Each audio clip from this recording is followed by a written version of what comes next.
بسم اللہ الرحمن الرحیم۔ میرے دوستو بھائیوں، آج کل اکثر مائیں اور باپ پیروں کے پاس، فقیروں کے پاس، اللہ کے نیک بندوں کے پاس یہ آس لے کر جاتے ہیں اور جا کر یہ بتاتے ہیں کہ جی ہم بڑے پریشان ہیں، بیٹی جوان ہے یا بیٹا جوان ہے، پڑھے لکھے ہیں، گھر بار بھی ہے، کاروبار بھی ہے، سب کچھ ہے، لیکن ہمیں رشتہ نہیں مل رہا، ہمیں اتنے سال گزر گئے ہیں، ہم پریشان ہیں کہ ہم چاہتے ہیں جلدی سے جلدی ہم اپنی زندگی کے اندر اپنے بچوں کا یہ فرض جو ہے وہ ادا کریں۔ تو جو والدین اس وجہ سے پریشان ہیں کہ رشتہ ہوتا نہیں ہے، دیکھ کر آتے ہیں، پسند آ جاتا ہے،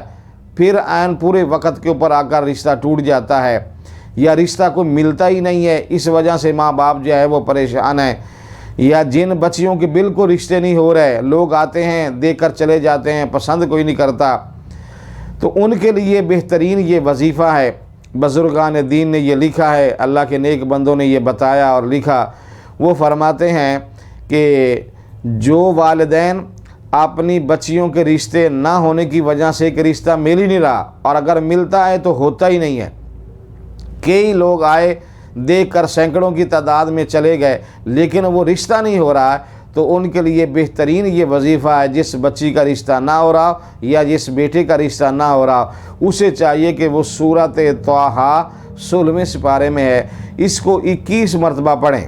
چاہے ایک دفعہ بیٹھ کے پڑھ لے، چاہے الگ الگ پڑھ لے، 21 مرتبہ سورۃ طٰہٰ کی وہ تلاوت کرے، اس کے بعد جو ہے وہ دعا کریں، پھر دیکھیں کہ وہ جو مایوس ہے کہ رشتہ یہ نہیں ہو رہا، کس وجہ سے نہیں ہو رہا، انشاءاللہ جب یہ سورۃ طٰہٰ کو 21 مرتبہ وہ پڑھیں گے، اللہ تعالیٰ غیب سے مدد فرمائے گا اور نہ ہونے والا رشتہ بھی ہو جائے گا۔